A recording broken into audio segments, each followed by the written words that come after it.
know someone who makes me happy. I know someone who makes me dance. He's the reason my feet are moving. He's the reason I'm gonna lift my hands and clap, clap, clap to the sound. Jump, jump up and down. Spin, spin. Loh, Lause Philip kenapa ngadep tembok? Loh, aku lagi disetrap nih sama mama. Kenapa disetrap? Soalnya tadi aku habis ngejek temen. Kenapa temennya diejek? Soalnya temenku nyebelin, Lause. Ya nggak apa-apa tuh, soalnya dia nyebelin. Emang Lause Philip nggak pernah nyebelin orang? Jarang. Masa? Tapi kan Tuhan nyiptain kita mulut bukan untuk ngejelek-jelekin orang. Ya kalau nyebelin mah nggak apa-apa tuh, Lause. Ya nggak boleh dong. Kita segimana menyebalkannya teman kita, tetap harus ada pengampunan dong buat teman kita. Jangan sampai Tuhan kasih mulut dipakai untuk hal-hal yang negatif. Tahu nggak sih Tuhan kasih kita mulut buat apa? Buat apa? Nih, buat apa? Berdoa. Betul.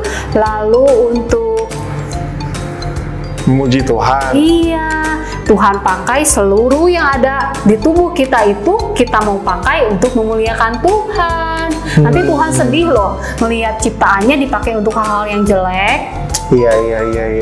Ya, jangan diulang lagi Lause Philip. Iya deh. Nah, pas hari ini kan hari Minggu, kita mau langsung aja ya, Lause. Kita pakai mulut kita untuk memuji Tuhan. Siap. Tapi sebelum kita memuji Tuhan, kita sama-sama satukan hati, kita mau berdoa dulu ya, Kids. Oke. Yuk, sama-sama kita berdoa. Tuhan, kami bersyukur kalau pagi ini Tuhan boleh memberikan kami kekuatan, kesehatan. Kami boleh kembali berkumpul untuk beribadah. Saat ini, kami ingin bersama-sama memuji, menyembah Tuhan. Biarlah Tuhan yang boleh memberkati ibadah kami. Tuhan memberkati juga untuk penyampaian firman Tuhan nanti. Supaya firman Tuhan sungguh boleh menjadi suatu hal yang akan mengubah hidup kami. Dan Tuhan yang pakai setiap kami untuk bisa semakin bertumbuh, berakar untuk Tuhan. Di dalam nama Tuhan Yesus, kami berdoa dan mengucap syukur. Amin. Amin. Nah, Kids, kalau gitu kita langsung nyanyi aja ya, Lause. Oke. Nyanyi hati-hati, gunakan tanganmu, matamu, mulutmu, dan kakimu. Ya. Ikutin gerakan Lause ya, Kids. Oke.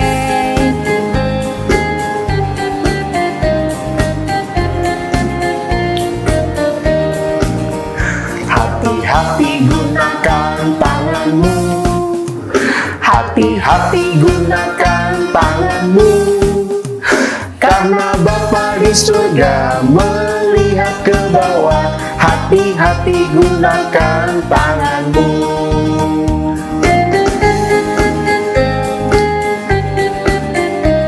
Sekarang hati-hati gunakan matamu ya. Hati-hati gunakan matamu. Hati-hati gunakan matamu.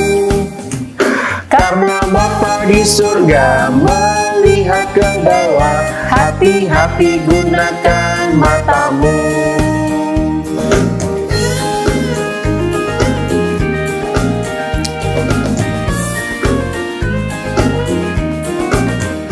Hati-hati gunakan mulutmu. Hati-hati gunakan mulutmu. Karena Bapa di surga melihat ke bawah. Hati-hati gunakan mulutmu.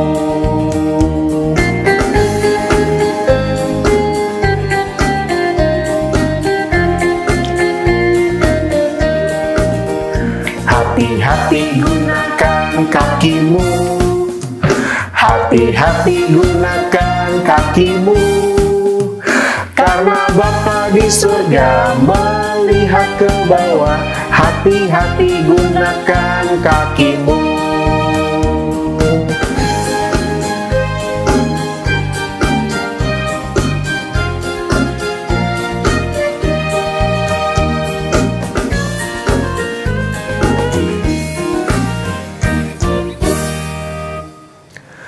Nah, G-Kids, tadi kita udah diingetin untuk hati-hati menggunakan tangan kita, mata kita, mulut kita, dan kaki kita. Saat ini, kita mau sama-sama siapin hati, kita mau dengerin firman Tuhan, kita mau berdoa dan minta sama Tuhan juga, supaya firman Tuhan bisa mengubah hidup kita. Ya, kita sama-sama naikin lagu ini, kita sama-sama nyanyikan pujian ini.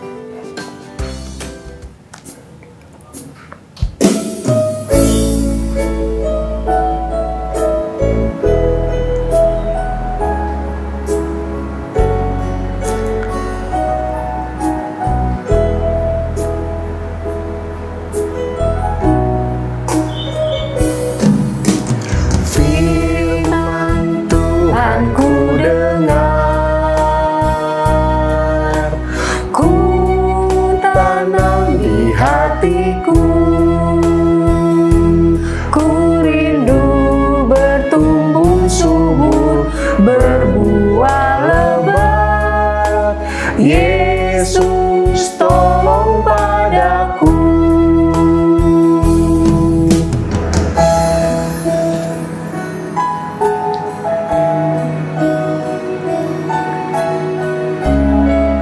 Kita sekali lagi ya naikkan pujian ini, biarlah pujian ini jadi doa kita sama Tuhan. Firman Tuhan ku dengar,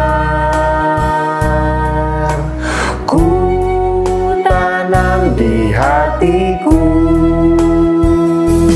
ku rindu bertumbuh subur, berbuah lebat. Yesus tolong padaku.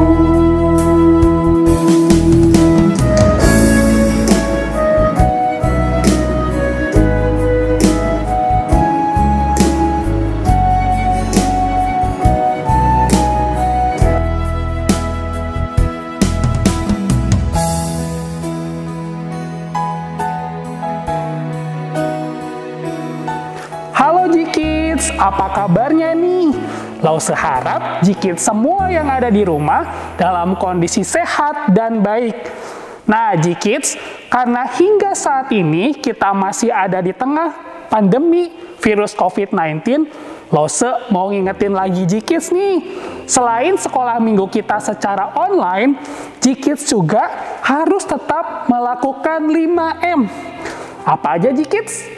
Yang pertama tentunya kita menggunakan masker. Yang kedua, mencuci tangan. Yang ketiga, kita menjaga jarak satu dengan yang lain. Selanjutnya, kita menjauhi kerumunan. Jangan kumpul-kumpul. Dan yang terakhir, kita membatasi diri. Jangan pergi-pergian kalau nggak penting ya G-Kids. Nah, karena hari ini Lause mau cerita, Lause minta izin ya untuk membuka maskernya Lause Yogi supaya Lause bisa leluasa cerita ke G-Kids yang ada di rumah. Yuk G-Kids, sebelum Lause Yogi melanjutkan cerita hari ini, Lause Yogi mengajak G-Kids semuanya untuk lipat tangan, tutup mata, dan kita mau berdoa. Tuhan Yesus, terima kasih karena Tuhan begitu baik di dalam kehidupan kami. Tuhan, Engkau yang senantiasa menjaga kami hari demi hari. Hari ini Tuhan, kami kembali datang kepada Tuhan, menaikkan ucapan syukur kami, menaikkan puji-pujian kami, sebab kami mencintai Tuhan dan kami ingin selalu menyenangkan hati Tuhan. Tuhan, terima kasih kalau hari ini kami kembali boleh datang di dalam sekolah minggu secara online. Kami juga mau mendengarkan kebenaran firman Tuhan. Biarlah Tuhan yang akan memberkati kami semua dan kami boleh memahami setiap cerita firman Tuhan.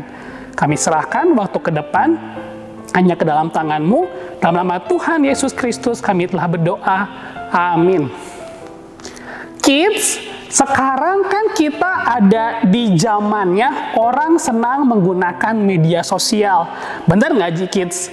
Pasti G-Kids punya tuh yang namanya Facebook, punya Instagram, atau bahkan punya Twitter.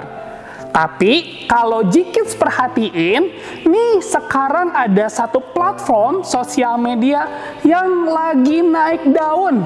Artinya si sosial media ini lagi terkenal. Hayo, ada yang tahu nggak apa nama sosial medianya? Yang itu loh kids, yang ada orang suka nyanyi-nyanyi, suka joget-joget, ada yang gambar gitu. Tahu nggak?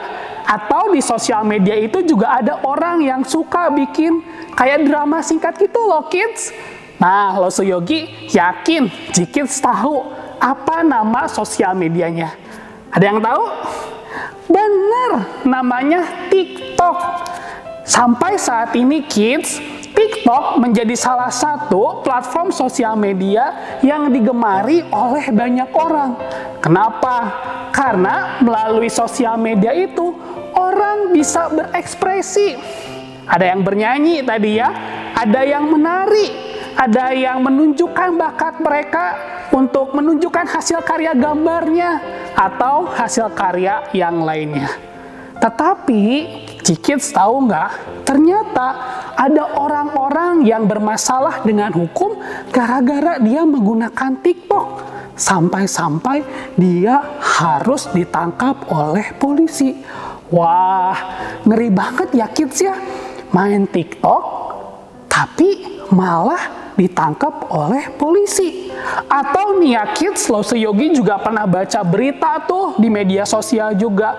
Ada orang yang karena main TikTok justru malah bermasalah dengan orang yang lainnya. Emang apa sih yang mereka lakukan? Ternyata ya kids ya, mereka menggunakan akun TikTok mereka, menggunakan video mereka itu untuk memfitnah orang lain, untuk menjelek-jelekan orang lain, atau untuk berbuat jahat terhadap orang lain melalui perkataan-perkataan mereka. Ada juga nih kids yang pakai TikToknya itu untuk menyebar hoax, menyebar berita bohong, sehingga orang-orang menjadi resah dan ketakutan. Hayo, harusnya sosial media itu menjadi ruang ekspresi kita ya, menjadi ruang kita menunjukkan bakat-bakatnya kita yang baik. Ternyata sosial media juga bisa menjadi sesuatu yang berdampak negatif karena orang tidak bisa menjaga mulutnya, tidak bisa menjaga lidahnya. Kids nggak mau kan menjadi orang-orang seperti yang tadi ya, yang gara-gara main sosial media malah ditangkap polisi, malah bermusuhan dengan orang lain. Oleh sebab itu, makanya nih kids, sebagai orang percaya, sebagai anak-anak Tuhan, kita harus bisa menjaga lidahnya kita. Dan firman Tuhan hari ini yang akan Losu ceritakan kepada Jikids semua yang ada di rumah, itu juga berbicara tentang lidah. Bagaimana anggota tubuh kita yang nampak kecil ini, yang biasa kita pakai untuk mengecap rasa kalau kita makan, jadi kita tahu enak banget nih makanannya, atau asin, atau pahit rasanya. Ternyata itu bisa memberikan dampak yang luar biasa bagi kehidupan kita. Jikids, Amsal yang ditulis oleh Raja Salomo itu banyak mengajarkan hal-hal yang baik bagi setiap kita anak-anak Tuhan. Tentunya supaya kita sebagai anak Tuhan bisa hidup dengan bijaksana, bisa berlaku dengan baik, sehingga kehidupan kita membawa kepada sesuatu yang baik pula.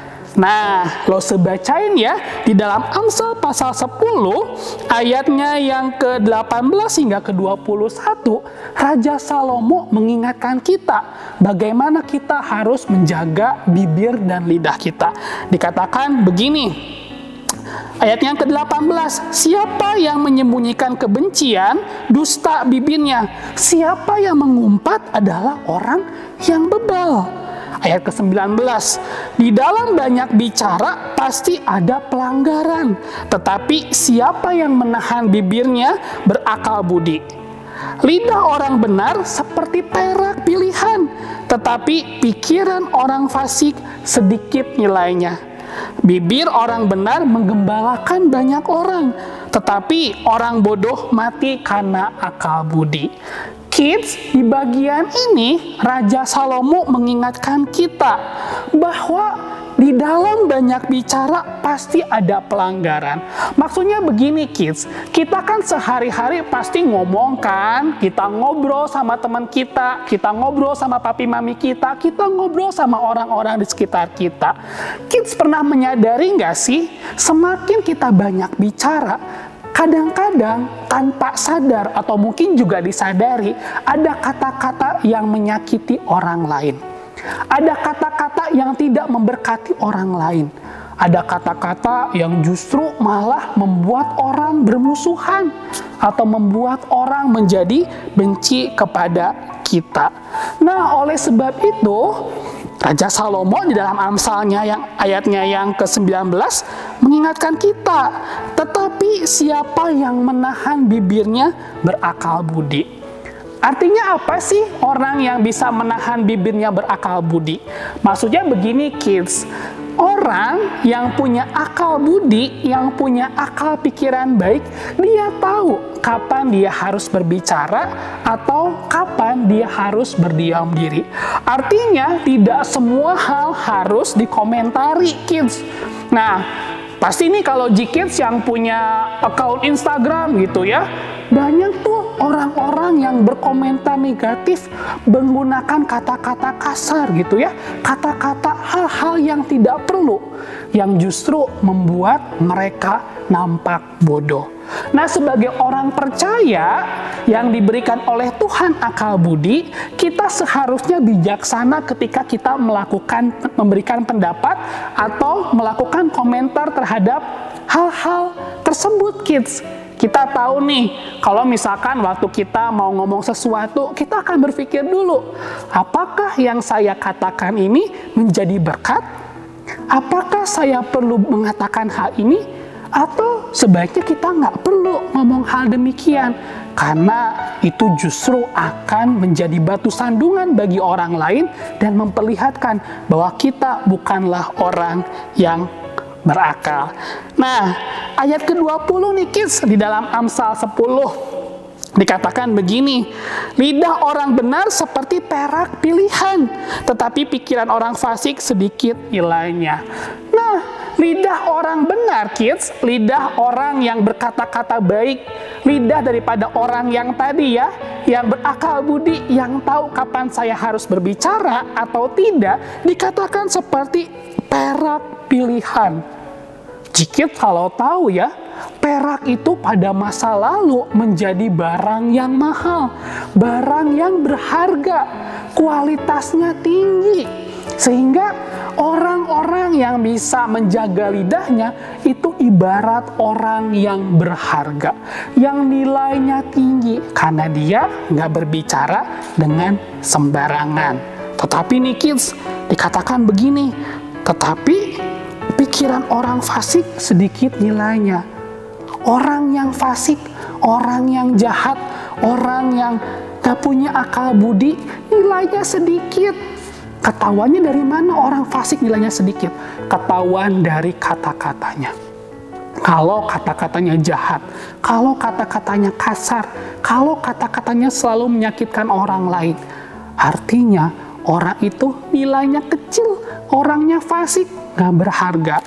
Coba deh G-Kids pikir ya, G-Kids mau nggak temenan sama orang yang ngomongnya kasar, yang selalu menyakiti orang lain? Pasti nggak mau kan? Kenapa? Karena orang itu tidak berharga, orang itu tidak bernilai, karena nggak bisa tuh jaga omongannya. Beda dengan orang yang bisa mengendalikan lidahnya, dia menjadi orang yang nilainya tinggi. Pasti dong ya, G-Kids ya, kalau misalkan punya teman yang kata-katanya baik, yang suka memuji, tidak pernah menyakiti, kalau ngomong nggak sembarangan ya G-Kids ya, pasti G-Kids senang kan berteman dengan orang ini. Kenapa? Karena orang ini berharga, selalu menjadi berkat bagi orang-orang di sekitarnya. Nah, kids, pernah nggak berpikir ya, betapa bahayanya lidah yang kecil itu? Bahkan dalam surat Yakobus pasal ketiga ayat pertama hingga ke-12, Yakobus pun mengingatkan orang-orang Kristen akan dosa karena lidah. Nih Lause Yogi bacain ya di pasalnya yang ketiga, ayatnya ketiga hingga ayatnya ke-6. Yakobus berbicara begini. Kita mengenakan kekang pada mulut kuda, sehingga ia menuruti kehendak kita. Dengan jalan demikian, kita dapat juga mengendalikan seluruh tubuhnya. Dan lihat, kapal-kapal walaupun amat besar dan digerakkan oleh angin keras, namun dapat dikendalikan oleh kemudi yang amat kecil menurut kehendak jurumudi. Demikian juga lidah, walaupun suatu anggota kecil dari tubuh, namun dapat memegahkan perkara-perkara yang besar. Lihatlah, betapapun kecilnya api, ia dapat membakar hutan yang besar. Lidah pun adalah api. Ia merupakan suatu dunia kejahatan dan mengambil tempat di antara anggota-anggota tubuh kita sebagai sesuatu yang dapat menodai seluruh tubuh dan menyalakan roda kehidupan kita, sedang ia sendiri dinyalakan oleh api neraka. Kids, apa sih maksudnya daripada Yakobus dikatakan bahwa lidah itu seperti kekang pada mulut kuda? Kalau kuda udah dikekang gitu ya kids ya, kids pasti pernah lihat lah gitu ya di TV atau di kebun binatang. Seringkali kuda itu dipasangi kekang pada mulutnya. Supaya apa? Supaya dia bisa nurut kepada pengendara kuda itu. Kalau misalkan si pengendaranya bilang kanan, kanan, kanan, gitu ya, karena mulutnya ditarik ke kanan, ya dia nurut ke kanan. Kiri, kiri, kiri, kiri, dia juga nurut ke kiri. Nah, demikian juga dengan kapal. Meskipun kapal besar lalu ditiup oleh angin, kapal yang besar itu bisa dikendalikan oleh kemudi yang kecil. Artinya apa kids? Lidah seorang manusia meskipun kecil itu bisa melakukan atau mengatakan perkara-perkara yang besar di dalam kehidupannya. Jadi, bahkan lidah bisa mengendalikan seorang manusia. Untuk apa? Untuk mengatakan perkara-perkara yang besar. Untuk mengagungkan hal-hal yang baik. Itu sisi positif daripada lidah yang kecil itu. Tetapi juga ingat, dikatakan bahwa di ayat ke-6, lidah pun adalah api. Ia merupakan suatu dunia kejahatan dan ia mengambil tempat di antara anggota-anggota tubuh kita sebagai sesuatu yang dapat menodai. Kenapa? Negatifnya, lidah yang meskipun kecil itu bisa seperti api yang di ayatnya yang kelima dikatakan bahwa lihatlah betapapun kecilnya api, ia dapat membakar hutan yang besar. Iya dong ya, api meskipun kecil itu bisa membakar hutan. Nah, beberapa kejadian seperti di Australia katanya ada kebakaran hutan. Gara-gara apa? Gara-gara orang membuang puntung rokok sembarangan. Karena api yang kecil, hutan terbakar sampai habis. Nah, lidah kita pun karena kecil, kita bisa menimbulkan sesuatu yang negatif. Kita bisa menimbulkan permusuhan, kita bisa menimbulkan kebencian satu dengan yang lain. Lalu kita juga ingat ya, bisa menyakiti orang lain karena kita bergosip, ngomongin yang gak baik tentang orang lain. Jadi hati-hati, karena dampak dari lidah yang kecil itu sungguh amat luar biasa. Di ayatnya yang ke-7, Yakobus juga mengatakan begini kids, semua jenis binatang liar, burung-burung, serta binatang-binatang menjalar dan binatang-binatang laut dapat dijinakan dan telah dijinakan oleh sifat manusia. Ayat ke-8, tetapi tidak seorang pun yang berkuasa menjinakan lidah. Ia adalah sesuatu yang buas, yang tak terkuasai dan penuh racun yang mematikan. Wah, ini yang mengerikan ya kids ya. Kids pasti pernah lihat dong siaran TV atau pernah menyaksikan sendiri acara sirkus atau pertunjukan sirkus. Kids bisa lihat sendiri ya. Harimau atau singa, binatang buas, bisa dijinakkan sehingga nurut kepada si pelatihnya.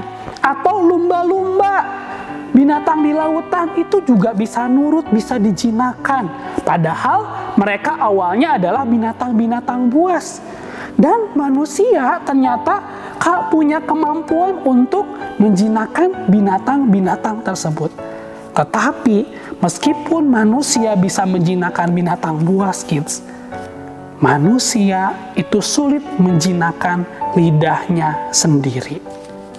Oleh sebab itu, firman Tuhan mengingatkan kita supaya kita untuk selalu hati-hati dan waspada menggunakan lidahnya. Sebab apa? Di ayat yang ke-9. Dengan lidah kita memuji Tuhan Bapa kita, dan dengan lidah kita mengutuk manusia yang diciptakan menurut rupa Allah. Dari mulut yang satu keluar berkat dan kutuk. Hal ini saudara-saudaraku tidak boleh demikian terjadi. Ayat ke-11. Adakah sumber memancarkan air tawar dan air pahit dari mata air yang sama? Kids, lidah kita harus secara konsisten untuk dipakai perbuatan-perbuatan baik sebagai tanda kita orang percaya kepada Tuhan. Sebab kenapa, kids? Mulut kita itu bisa dipakai kita memuji Tuhan, benar nggak? Waktu kita sekolah minggu, waktu kita di gereja, kita bertepuk tangan, bernyanyi bagi Tuhan, kita haleluya memuji Tuhan, kita bilang praise the Lord. Kita bisa memberkati orang dengan mengatakan, diberkati Tuhan ya, Tuhan memberkati kamu ya. Tetapi dengan lidah yang sama, kids, ternyata itu bisa dipakai untuk mengutuk orang lain, bisa menjahati orang lain, bisa mengharapkan hal-hal yang buruk terjadi bagi orang lain. Nah, itu nggak boleh, kids. Lidah kita harus konsisten. Kalau lidah kita mau dipakai untuk perbuatan yang baik, untuk satu kebenaran, maka lidah kita harus terus dipakai untuk kata-kata yang memuji Tuhan dan memberkati orang banyak. Sebab, di ayat ke-11 dikatakan, adakah sumber memancarkan air tawar dan air pahit dari mata air yang sama? Nggak mungkin, kids ya, ada satu mata air tawar yang jernih, yang bagus, lalu bersamaan juga ada air yang pahit di dalam saluran air yang sama atau sumber air yang sama. Nggak mungkin. Jika air yang keluar dari mata air itu air yang baik dan menyejukkan, maka dia akan mengeluarkan terus air yang sama. Tetapi jika mata air itu mengeluarkan air yang pahit, ya dia akan mengeluarkan air yang pahit. Gak mungkin secara berbarengan atau 5 menit sekali bergantian. Gak mungkin seperti itu. Kalau air yang jernih itu berubah menjadi sumber air yang pahit, maka dia akan seterusnya menjadi sumber air yang pahit. Jadi kids, kita harus hati-hati menggunakan lidah kita. Karena lidah diberikan oleh Tuhan supaya kita menggunakannya untuk memuji Tuhan, memuliakan Tuhan, untuk berkata-kata yang baik, kata-kata yang memberkati orang lain, kata-kata yang memotivasi, bukan kata-kata yang menyakiti atau menghakimi orang lain.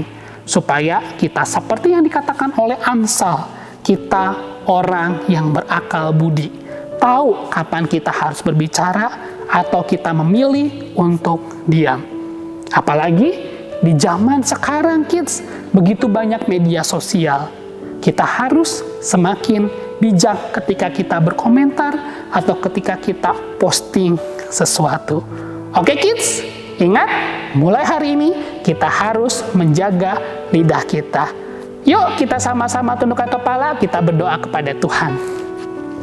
Tuhan Yesus, terima kasih karena Engkau begitu baik dalam kehidupan kami. Hari ini Tuhan mengingatkan kami kembali betapa lidah kami yang kecil ini bisa berdampak begitu besar. Lidah kami bisa dipakai untuk memberkati orang lain, menyemangati orang lain, memuliakan Tuhan. Tetapi ketika kami tidak bisa mengendalikannya, lidah kami justru bisa dipakai untuk menyakiti orang lain. Tuhan, kami memohon, Tuhan yang akan terus membimbing kami, supaya dari mulut kami terus keluar puji-pujian bagi Tuhan, terus keluar kata-kata yang positif. Sebab kami tahu bahwa Tuhan sudah memberikan kami akal budi untuk kami dapat mengendalikan lidah kami. Terima kasih Tuhan, kami menyerahkan kehidupan kami sepanjang hari ini dan sepanjang minggu ini hanya ke dalam tangan-Mu. Dalam nama Tuhan Yesus Kristus kami telah berdoa. Amin. Kids, yuk kita sama-sama buka Alkitab kita. Kita akan membaca ayat hafalan untuk hari Minggu ini. Terambil dari Amsal 10 ayat ke-19. Amsal 10 ayat ke-19. Di dalam banyak bicara pasti ada pelanggaran, tetapi siapa yang menahan bibirnya berakal budi. Lo seulangi sekali lagi ya, dari Amsal 10 ayat 19. Di dalam banyak bicara, pasti ada pelanggaran. Tetapi siapa yang menahan bibirnya, berakal budi. Sampai ketemu minggu depan, Kids. Tuhan Yesus memberkati.